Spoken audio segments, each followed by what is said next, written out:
The aroma of herb-roasted turkey wafted through the dining room of our cozy Minnesota home, mingling with the soft crackle of Dad's favorite John Coltrane vinyl spinning in the corner. It was Thanksgiving.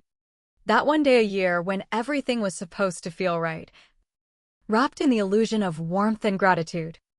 I passed the gravy boat to Aunt Louise, my fingers already aching from the double shift I'd pulled at the diner the night before, my mind racing ahead to the pharmacology exam looming next week. At 24, I was grinding through nursing school, juggling 2 part-time jobs and a mountain of student loans that felt like chains around my neck. Mom, Victoria Langford, sat at the head of the table like a queen on her throne, her diamond earrings glinting under the chandelier. At 58, she still carried herself with the poise of the former socialite she'd been, her ash-blonde hair pinned in an elegant twist. "Pass the stuffing, Emily," she said with that polished smile, the one that hit 1,000 calculations. Dad, Henry Langford, cleared his throat from the other end, his bifocals slipping down his nose as he sliced into the bird with the steady hand of the accountant he'd been for decades. Reliable as clockwork. That's what everyone called him, predictable. Unflappable. "So, he said casually, like he was commenting on the Vikings' latest game, "is that $2,000 a month making a difference for your books and rent?" The words hung in the air like a bomb ticking down. My spoon clattered against the china plate, the sound piercing the sudden hush. "What money?" It slipped out before I could swallow it, my heart slamming against my ribs. The room went still, even the jazz seeming to fade into a distant hum. Eyes darted, Uncle Mark's curious, Aunt Louise's confused, and Mom's.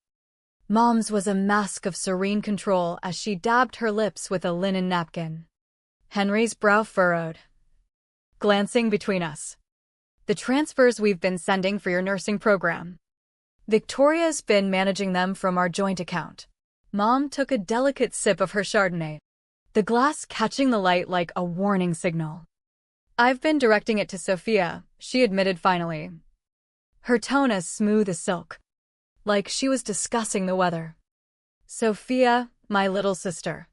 The golden child living it up in California, chasing her influencer dreams with endless selfies from Malibu beaches and boutique halls." Dad's face paled, his knife hovering mid-slice. "What?" "That was for Emily's education. We agreed on that." I gripped the table edge, nails digging into the wood, the world tilting as fragments of the past 3 years crashed into focus. The exhaustion that had landed me in the ER last spring, hooked up to N4 after blacking out at my retail job. The ramen dinners, the duct-tape sneakers, the nights studying until my eyes burned, all while Sophia posted about her blessed life and family support.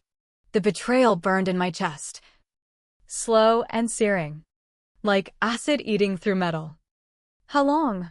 I whispered, my voice barely holding. Victoria sighed, examining her flawless manicure. "You've always been the tough one, Emily. Sophia's more fragile. She needs the boost for her content creation business." Fragile? The word twisted like a knife. Fragile meant Sophia got the world handed to her, while I managed with scraps. Dad's shock turned to fury, his cheeks flushing. "We set that up equally for both girls. This is theft." "Victoria." The dinner dissolved into chaos, Aunt Louise gasping, Uncle Mark murmuring about lawyers. I pushed back my chair, legs unsteady, the napkin crumpling to the floor. For years, I'd swallowed the hurt, the favoritism, telling myself it was just how families worked. But this was a deliberate wound, festering in silence. The next morning, sunlight slanted through the blinds in Dad's study, casting stark shadows over the stacks of bank statements we'd pulled from the safe. My hands shook as I pored over them, each line a fresh stab, transfers labeled Education Fund, rerouted to Sophia's account. Month after month, Over $72,000 in 3 years. Vanished into her wardrobe. Her trips. Her brand investments. Dad sat beside me. His coffee untouched. Face drawn with guilt. I trusted her with the finances. I had no clue. He flipped to a section I'd missed, the inheritance from Grandma Evelyn. Meant for my nursing tuition. Drained systematically. The room spun. That fund was my lifeline. The one thing I'd counted on without knowing it existed until now. She stole my future, I murmured. The words tasting like ash. The door burst open. Victoria storming in. Her robe cinched tight. Eyes blazing. You have no right digging through those. She reached for the papers. But Dad stood firm. Blocking her. You've been lying to us both. This stops now. Her composure cracked. Just a hair. Sophia deserved a chance. You were handling things fine, strong. Independent Emily. The praise felt like poison. A justification for every burden she'd piled on me while shielding Sophia. My phone rang then. Speaker mode filling the room with Sophia's frantic voice. Dad. The transfer's short this month, only $1,800. I need more for my photo shoot in LA. Rent's due. And I can't show up looking stressed. The silence after was deafening. Victoria's mask slipped further. But Dad's resolve hardened. He hung up, turning to me. We're calling the lawyer. This betrayal ends today. Half an hour later. Our family attorney, Mr. Harlan Reed, arrived. His suit crisp against the disarray of our lives. He'd handled Dad's business for years. But now he reviewed the documents with a deepening frown. This could be fraud. Mrs. Langford. Embezzlement from a family trust. As he drafted freeze orders on the accounts, I logged into my financial aid portal on my laptop. What I found chilled me, applications for scholarships and grants I'd submitted. All marked withdrawn by applicant. But I hadn't withdrawn them. Someone had used my login, someone who wanted me to sink deeper into debt. To struggle alone. The emotional gut punch hit harder than the financial one. It wasn't just money. It was a calculated effort to break me. To keep me in the shadows while Sophia shone. Victoria's tears came then. Theatrical and unconvincing. You'll destroy us all. But Dad signed the separation papers without a blink. His hand steady despite the tremor in his voice. You've already destroyed enough. My phone buzzed, a text from my study buddy. Alex, heard about the family blow-up? Here if you need to vent. It was a small anchor in the storm, reminding me I wasn't as alone as I'd felt. The price of her choices was unfolding. Not in grand revenge, but in the quiet unraveling of lies. 3 days post-Thanksgiving. My phone chimed at dawn with a social media alert. Tagged in Victoria Langford's post. I tapped it, stomach nodding. There we were. The perfect family snapshot from dinner, smiles frozen before the explosion. Caption, grateful for my amazing daughters. Family forever. Blessed life. Likes poured in. Comments gushing about our ideal bond. The hypocrisy burned. She was curating our pain into a highlight reel. Bills mocked me from the counter, overdue utilities. The ER invoice threatening collections. Credit cards maxed on textbooks. Then Sophia's voicemail, Fix this. Dad cut me off.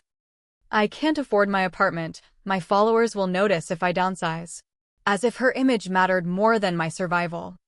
A knock echoed through my cramped apartment. Peering out, I saw Victoria. Impeccable in her wool coat. Pearls gleaming. I opened the door reluctantly. The nosy neighbor already peering out. She breezed in, scanning my thrift store furniture with disdain. We need to discuss what you've started. Your father's overreacting. And now Sophia's suffering because of your drama. Me? The accusation ignited something deep. A simmering rage I'd buried under exhaustion. You mean the money you stole from me? She paced, heels clicking. I allocated it where needed. Sophia's under pressure. Building a brand isn't easy. And my nursing degree was? The words died on my tongue as my phone rang. The university's financial aid office. Stepping into the bathroom for privacy. I heard the miracle. Your emergency grants approved. MS. Langford. With your GPA and situation, you qualify for hardship aid next semester. Emerging. I found Victoria frowning at her phone. She left abruptly, muttering about family loyalty. But for the first time, a spark of hope flickered, possibility amid the ruins. Later, in Professor Klein's office, he offered me a paid research gig on cardiac health studies. 20 hours. Flexible. Stipend included. We want you. Emily, your dedication shines. It wasn't revenge, it was reclaiming what I'd earned through blood and sweat. That night, sleep came deep and untroubled. No alarms for dead-end shifts. In the mirror, I saw a woman emerging from the wreckage, shoulders straightening against the weight of betrayal. 2 weeks on. In the counselor's office. Dr. Ellis reviewed my dossier statements, affidavits, medical charts from my collapse. This is sabotage. Pure and simple. We'll push for independent status. Backdated. The relief was palpable. Grants replacing loans. Freedom from the grind. Back at Dad's new place. We mapped the deception on sticky notes, yellow for transfers, red for my denied aids, green for Sophia's lavish posts syncing with the thefts. 3 years of lies, Dad said, voice edged with pain. His marriage. His trust shattered. Harlan arrived with more docs, asset freezes, restraining orders to bar Victoria from my campus or jobs. Then Sophia showed up. Eyes puffy, begging to crash. Mom's circle is whispering scandals. I can't face it. Suspicion flared. Her timing reeked of opportunism. You can't stay, I said firmly. Her face crumpled. But I showed her the anonymous review trashing Professor Klein, IP traced to Mom's network. Posted right after my job offer. You or her tried to sabotage me again. She denied it weakly. But the lost look in her eyes spoke volumes. My email pinged, full scholarship awarded. Dad grinned through tears. Even Sophia seemed stunned. The tide was turning. Not with fireworks, but with the steady grind of truth. That night, Sophia called. I got a retail job. It's humiliating. But I see now how hard it was for you. The admission hung fragile. A crack in the facade. Victoria's email followed. We should discuss. Dad's reply, accountability first. The emotional toll weighed heavy. Lost years. Fractured bonds, but I stood taller, refusing to pay their price anymore. The diner booth felt like a battlefield disguised as formica and fluorescent lights. Neutral ground for our fractured family. October winds howled outside as I waited. Evidence folder in hand. Victoria arrived late. Overdressed in cashmere. Sophia trailing with a gift bag like a bribe. A token, Sophia said. I ignored it. Victoria launched her script, Families Forgive. Emily. Let's heal. She slid over papers, waving my claims for harmony.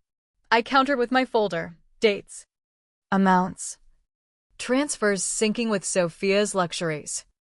November 14th. 2022, $2,000 to her. While I duct taped my shoes, Victoria bristled. Unnecessary dramatics. I played the recording, her voice admitting the favoritism. She grabbed for it, I pocketed. Harlan and Dad entered then. Adding weight, full accounting of $72,000 plus stolen. Unfinished aid forms she'd hidden. My hospital records. Sophia paled at the malnutrition diagnosis. I thought you were okay. Victoria raged. I did it for our image. For Sophia's future. Dad blocked her exit, Hear the truth for once. Harlan presented restitution. Assets split. My compensation prioritized. Sophia's stipend tied to work. She nodded. Defeated. Victoria signed. Trembling. Her empire crumbling. Walking out. I realized it wasn't the money, it was the honesty we'd never had. The emotional scars that would linger long after the checks cleared. 1 year later. My lab coat hangs crisp. Emily Langford. Research assistant, stitched in blue.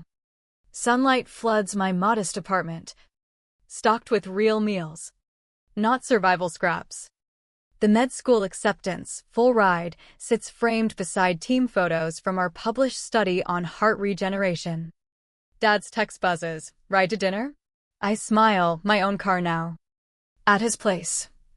Jonah greets with a hug. Turkey roasting. The table's simple. Honest. Elodie Sophia arrives with homemade pie. No glam. Just jeans and effort. Community college for eco-fashion, she shares. Second chances line. Mom's card sits unread, tentative outreach. But boundaries hold. Conversation flows real. No performances. Dad toasts to truths that set us free. Later. Sophia calls, we're rebuilding. Right? It's imperfect. Shadowed by pain. But honest. In the mirror. I see scars fading. Strength forged in fire.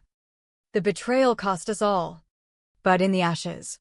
I found my worth not in what they took. But what I built despite it.